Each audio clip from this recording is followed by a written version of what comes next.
नमस्कार, सत श्री अकाल, राम राम मित्रों। आज हम बात करेंगे 3 विशेष नाड़ियों पर, जिनका नाम है ईड़ा, पिंगला और सुषुम्ना नाड़ी। खास करके बात करेंगे सुषुम्ना नाड़ी के बारे में कि कैसे इस नाड़ी को जागृत करके आप अपने जीवन के हर फील्ड में सक्सेस प्राप्त कर सकते हैं।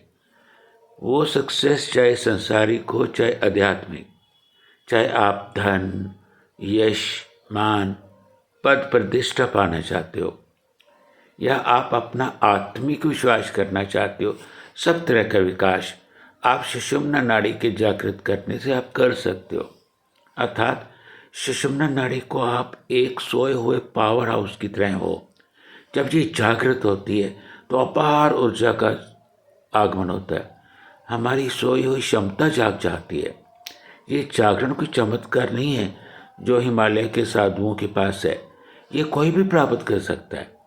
और जो आंतरिक यात्रा पे निकलने को तैयार है, योग, प्राणायाम और ध्यान, ये ऐसे फील्ड हैं जिसे हम सोई हुई अपनी शक्ति को जगा सकते हैं। तो इसको वीडियो को ना आप आखिर तक देखिएगा ताकि आप इसका लाभ उठा सको। सबसे पहले आप इन 3 नाड़ियों का विज्ञान क्या है, कैसे ये नाड़ियाँ हमारे शरीर में कार्य करती हैं। आप इस ब्रह्मांड में जहाँ भी देखेंगे आपको एक चीज़ कॉमन नज़र आएगी। ऐसे ही जब आप पॉजिटिव और नेगेटिव को मिला देते हो ना, 2 पॉजिटिव और नेगेटिव को मिलाओ तो एकदम एनर्जी का प्रवाह जागृत होगा।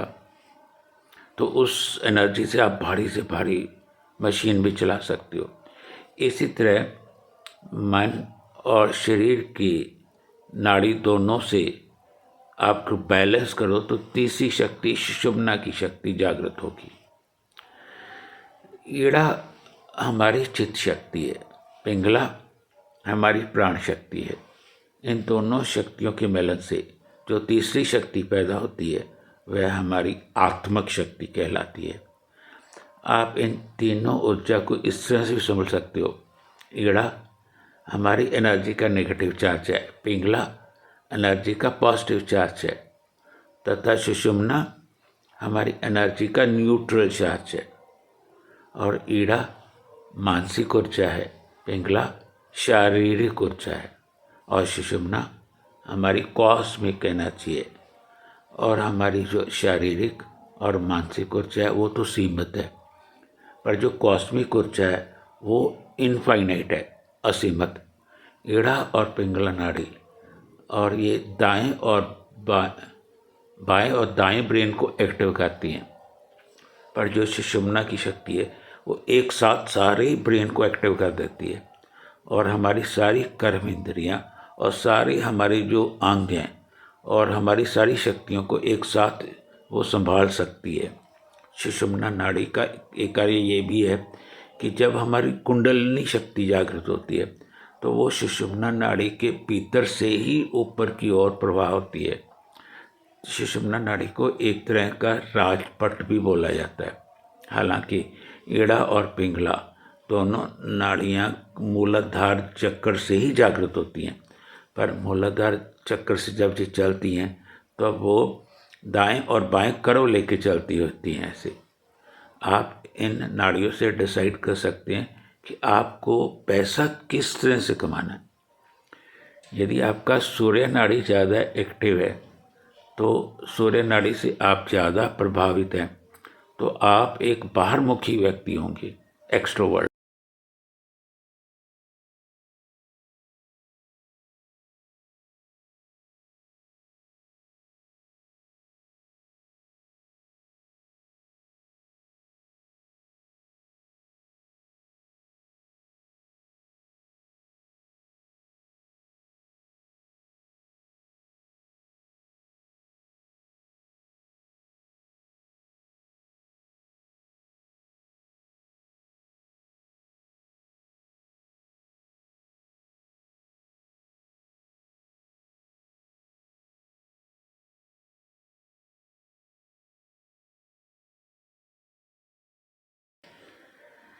चाहे आप ब्रह्मांड में देखें, शरीर में देखें, मन में देखें, हर जगह आपको एक चीज़ कॉमन नजर आएगी और वो है पेयर। आपको हर चीज़ पेयर में नजर आएगी, जैसे अंधकार प्रकाश, स्त्री पुरुष, दिन रात, नेगेटिव पॉजिटिव। ये पेयर ना केवल बार ब्रह्मांड में है, यह हमारे अंदर भी मौजूद है। वो पेयर है चित्त शक्ति और प्राण शक्ति, शरीर और मन। हमारा जो चित्त है वो ईड़ा नाड़ी है, जो प्राण है वो पिंगला नाड़ी के कारण संचित होता है। हमारे नाक के अंदर 2 क्षेत्र होते हैं, जिसे हम नासिका कहते हैं। जब हमारी सांस दाईं नासिका से चलती है, जिसे हम दायां स्वर भी बोलते हैं, तो उसका मतलब पिंगला नाड़ी है ये। जब हमारी सांस बाईं नाड़ी से खुलकर चलती है, इसे बायां स्वर भी बोलते हैं, तो इसका मतलब ईड़ा नाड़ी चल रही है। उसी तरह जब नाक के दोनों स्वर चलते हैं, दोनों तरफ से सांस जाती है जब, इसका मतलब हमारी सुषुम्ना नाड़ी चल रही है। हर 1 घंटे के बाद ये ईड़ा और पिंगला नाड़ी बदलती रहती है। कभी ईड़ा नाड़ी चलती है, कभी पिंगला नाड़ी चलती है। मुख्य ये 1 घंटे के लिए एक नाड़ी चलती है, लेकिन जब ईड़ा और पिंगला नाड़ी बदलती है तब दोनों के बीच में 2 से 5 मिनट तक सुषुम्ना नाड़ी चलती है। तब हमारे नाक के दोनों स्वर खुलकर चलते हैं। हमारी ईड़ा नाड़ी जो है ये एनर्जी का नेगेटिव पोल है, तो जो पिंगला नाड़ी है वो एनर्जी का पॉजिटिव पोल है। ईड़ा चंद्रमा की शक्ति है, पिंगला हमारी सूर्य की शक्ति है, क्योंकि ईड़ा के अंदर चंद्रमा की शीतलता मौजूद है, इसकी तासीर ठंडी है। उसी तरह पिंगला में सूर्य की गर्माहट मौजूद है, इसकी तासीर गर्म होती है। ईड़ा से हमारी मानसिक शक्तियाँ संचालित होती हैं, पिंगला से हमारी शारीरिक शक्तियाँ संचालित होती हैं। ईड़ा ज़्यादा एक्टिव रहती है जब हम ज़्यादा विश्राम करते हैं। पिंगला ज़्यादा एक्टिव होती है जब हम एनर्जी का काम करते हैं कुछ भी। हमारी ईड़ा नाड़ी रात के समय ज़्यादा सक्रिय रहती है क्योंकि हम सो रहे होते हैं, और पिंगला नाड़ी दिन के समय थोड़ा सा ज़्यादा एक्टिव होती है क्योंकि इस समय हम कुछ फिजिकल काम कर रहे होते हैं। जब ईड़ा और पिंगला दोनों आपस में बैलेंस हो जाती हैं तब तीसरी शक्ति का जन्म होता है। उस तीसरी शक्ति का नाम है सुषुम्ना शक्ति। एग्जाम्पल, जब हम माचिस की तीली पर हम रगड़ते हैं तो अग्नि पैदा होती है। तो आप एक्सट्रोवर्ट होंगे, आप ऐसा कार्य करना पसंद करेंगे जिसमें फिजिकल एफर्ट ज़्यादा लगती हों, जैसे जिसमें शारीरिक एक्टिविटीज़ ज़्यादा होती हों, क्योंकि ये फिज़िकल एनर्जी है। और आप अच्छे एथलीट हो सकते हो, अच्छे हार्ड वर्कर हो सकते हो। और ज़्यादातर जो पुलिस और सेना में व्यक्ति होते हैं वो सूर्य नाड़ी से ही प्रभावित होते हैं। उसी तरह यदि आपके अंदर ईड़ा नाड़ी ज़्यादा एक्टिव है तो आप ऐसा कार्य करना पसंद करोगे जो आपकी मानसिक ऊर्जा से जुड़े हों, यानी आपके विचारों से, चिंतन से, बुद्धि से ज़्यादा जुड़े हुए हों। और आप ज़्यादा थोड़े इंट्रोवर्ट होंगे। आप विचारशील हो सकते हो, चिंतक हो सकते हो, फिलोसफर भी हो सकते हो। तो पिंगला नाड़ी और ईड़ा नाड़ी की ये 2 अलग अलग कार्य हैं। अब हम जानते हैं कि जो जिनमें सुषुम्ना नाड़ी ज़्यादा संचालित होती है वो कैसे होंगे। हालांकि ये बहुत कम लोगों में एक्टिव रहती है, अधिकांश लोग ईड़ा और पिंगला नाड़ी में ही रहते हैं। कुछ खास किस्म के लोग जिनकी संख्या बहुत कम होती है, उन्हीं लोगों में सुषुम्ना नाड़ी एक्टिव होती है। अगर सुषुम्ना नाड़ी का आप पर प्रभाव हुआ तो आप अच्छे साधक हो सकते हो, ध्यानी हो सकते हो या ज्ञानी हो सकते हो। आपके अंदर आध्यात्मिक रुचि ज़्यादा होगी। फिर आप ऋषि मुनि, साधु, संत हो सकते हो। अब आप समझ चुके होंगे कि 3 प्रमुख नाड़ियाँ क्या हैं। इसलिए अब आपको देखना है कि आपको किस नाड़ी में जाना है। जनरली हम दो नाड़ियों में ही होते हैं, ईड़ा या पिंगला में। लेकिन जब आप ईड़ा और पिंगला नाड़ी की सफलता से नहीं सफलता मिलती, जो आप पाना चाहते हो इन दोनों नाड़ियों से नहीं मिल रही, तब आपको सुषुम्ना नाड़ी का प्रयोग करना चाहिए। सुषुम्ना नाड़ी जिस व्यक्ति में ज़्यादा प्रवाहित होती है, ऐसे व्यक्ति साधु संत होंगे। लेकिन आपको सुषुम्ना नाड़ी को जागृत करने के लिए समाज से अलग होने की जरूरत नहीं है। आप समाज में रहते हुए ही इस नाड़ी को जागृत कर सकते हो और आप अपने सभी कार्यों को सिद्ध भी कर सकते हो। हमारी हर एक घंटे में ईड़ा नाड़ी चलती है, फिर 2-4 मिनट के लिए सुषुम्ना नाड़ी चलती है, फिर 1 घंटे के लिए पिंगला नाड़ी चलती है। तो बारी बारी से ज़्यादा टाइम तो ईड़ा और पिंगला ही लेती हैं। लेकिन जब आप साधना के द्वारा, व्यवहार के द्वारा आप जीवन में और व्यवहार के द्वारा आप सुषुम्ना नाड़ी का टाइम बढ़ा सकते हैं। और जितना टाइम आप बढ़ाता जाओगे तो आपको इसका फल ज़्यादा मिलता जाएगा। सबसे पहले हम ये समझते हैं, यदि सुषुम्ना नाड़ी का समय बढ़ेगा तो आपको पता कैसे चलेगा। इसका इशारा ये है कि आपके दोनों इस यहाँ से खुलकर श्वास चलने लगते हैं और अधिक से अधिक समय तक। इसका मतलब सुषुम्ना नाड़ी का समय बढ़ रहा है। अब हम बात करते हैं कि इससे मनचाहा फल कैसे प्राप्त हो सकता है। होता क्या है कि जब हम ईड़ा और पिंगला नाड़ी के माध्यम से जितनी भी फॉर्मेशन कलेक्ट आते हैं, वो इन्फॉर्मेशन परमानेंट नहीं होती, इतनी डेप्थ तक नहीं हमारे अंदर जा सकती। तो हम कुछ चीज़ों को सुनते हैं फिर भूल जाते हैं, जिस करके जीवन में कोई ट्रांसफॉर्मेशन नहीं हो सकती। इसलिए हम ज्ञान तो बहुत लेते हैं साधु संतों से, किताबों से, पर जीवन में उनको उतार नहीं पाते। जब तक ईड़ा और पिंगला नाड़ी में हम रहेंगे, तब तक जो भी हम इन्फॉर्मेशन कलेक्ट कर रहे हैं वो सिर्फ हमारे माइंड तक ही रहेंगी, उसका हमारे जीवन में स्थायी रूप पर कोई प्रभाव नहीं होगा। जैसे ही आपकी सुषुम्ना नाड़ी एक्टिवेट हो जाएगी तो आपका ज्ञान आपके अंदर ट्रांसफॉर्मेशन ला सकता है परमानेंट। जो भी आपको सीखा होगा आप उसी तरह से जीवन में वो परिवर्तित होगा। सुषुम्ना का सबसे लाभ है कि ये इन्फॉर्मेशन से ट्रांसफॉर्मेशन में लेके आएगी। सिर्फ वो ज्ञान ही नहीं रहता, वो आपका एक्सपीरियंस बनना शुरू हो जाएगा।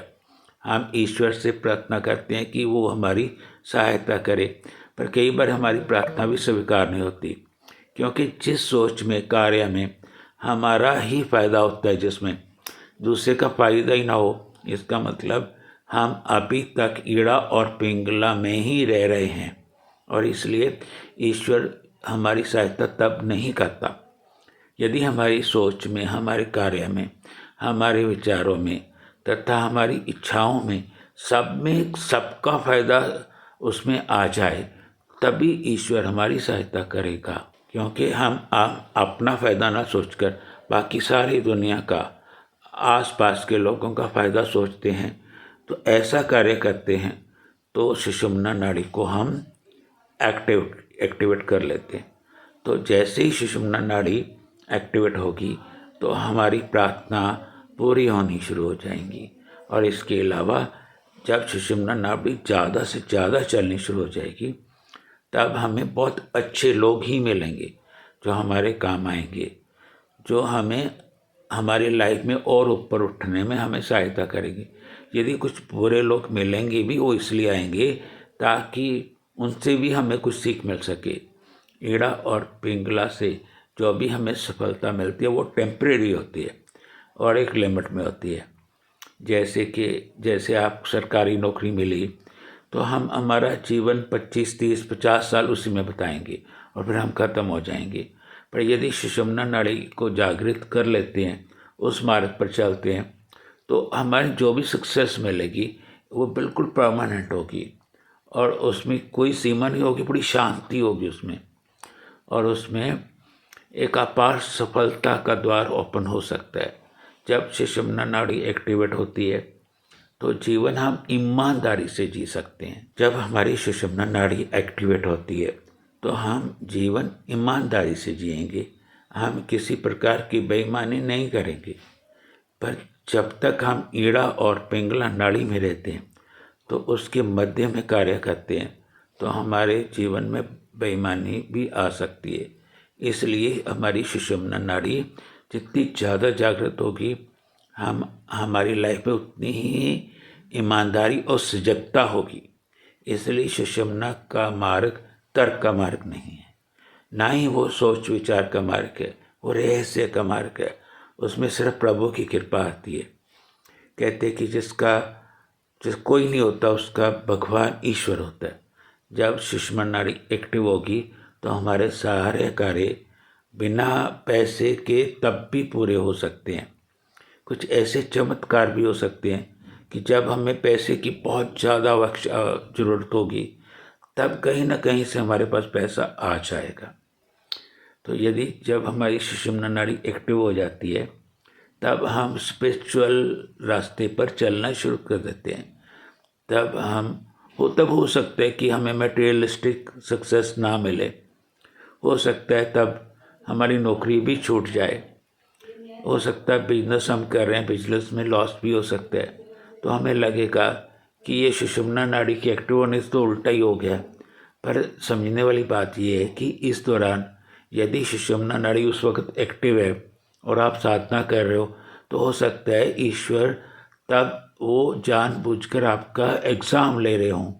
वो इसलिए करते हैं कि एक वो ये देखते हैं कि आप में कितनी शक्ति है उसको एक्सेप्ट करने की। तो जब तक आप पढ़ाना नहीं छोड़ेंगे तो आप नया कैसे प्राप्त करते हैं। तो परमात्मा सोचते हैं कि जो आपको पढ़ाना ज़रूरत नहीं है तो उसको छीन लेता है, फिर आपको वो नए देने की तैयारी में होते हैं। जैसे हम लाइफ में कई बार नई है शुरू करना होता है तो हमें पुराने को समेटना पड़ता है। जैसे खून में कोई खराबी आ जाए तो उस खून को हम निकाल देते हैं ताकि नए खून को प्रवाह चल सके। तो ऐसे ही हमारे जीवन में कई बार हमारे ईश्वर हमें थोड़ा कष्ट भी देते हैं कि हमें लगता है कि ये भगवान हमें ईश्वर हमें कष्ट दे रहे हैं, पर वो हमारे लिए लंबे समय में लाभदायक ही होता है।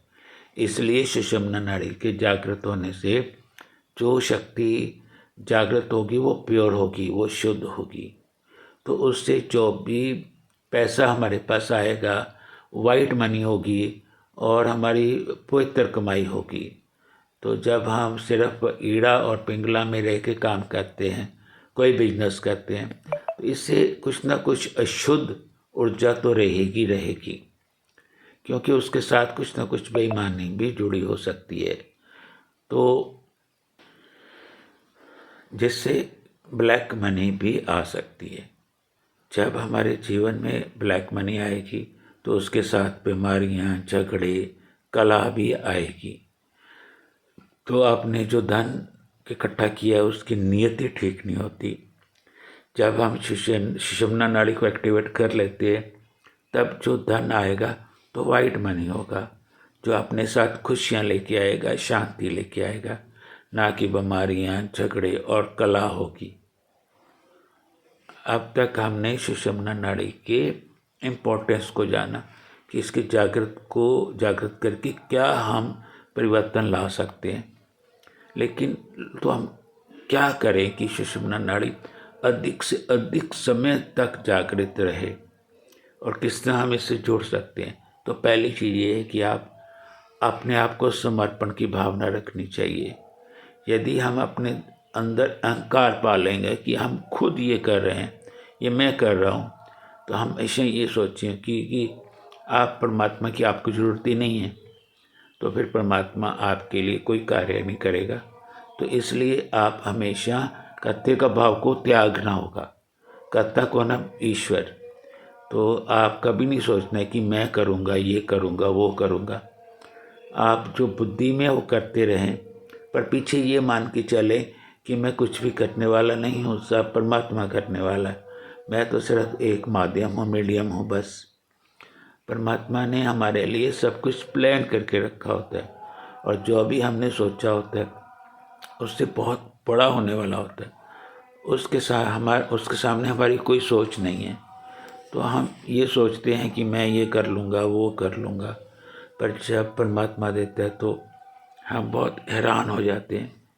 तो हम कई बार अपने लिए बहुत थोड़ा सोचते हैं, छोटा सोचते हैं, पर परमात्मा कई वक्त बहुत बड़ा परमात्मा ने सोचा होता है। तो इसलिए परमात्मा के सहारे ही छोड़ दो, जैसे वो चलाए वैसे चलो। जब बच्चा छोटा होता है ना, उस वक्त उसकी सुषुम्ना नाड़ी एक्टिव होती है, तो बच्चा एक ईश्वर से कनेक्ट होता है और परमात्मा उसे ही पालता पोसता है। हम सोचें कि हम उसको पाल रहे हैं, पर नहीं, उसका छोटे से बड़ा हो जाना एक रहस्यमय और ईश्वर की कृपा है। तो इसी तरह से आप अपने आप को समर्पण की भावना रखोगे, आपके जीवन में जो भी ज़रूरतें होंगी वो खुद ब खुद पूरी होती चली जाएंगी। आप हमेशा किसी न किसी प्रकार से परमात्मा के साथ अपना लिंक बना के रखो, जैसे ध्यान के द्वारा, मेडिटेशन के द्वारा, ज्ञान के द्वारा या भक्ति के द्वारा। किसी भी तरह से स्पिरिचुअल प्रैक्टिस को आप ब्रह्म मुहूर्त में प्रैक्टिस करें। कोई भी आध्यात्मिक साधना से आप जुड़ सकते हो। कोई भी आप जब आप स्पिरिचुअल प्रैक्टिस करोगे तो आपको हर रोज़ एनर्जी मिलेगी और आप चार्ज होते रहोगे। इसलिए वो एनर्जी पॉजिटिव बनी रहेगी और आपकी सुषुम्ना नाड़ी ज़्यादा से ज़्यादा चलनी शुरू हो जाएगी। Are you interested in astrology? Then contact me.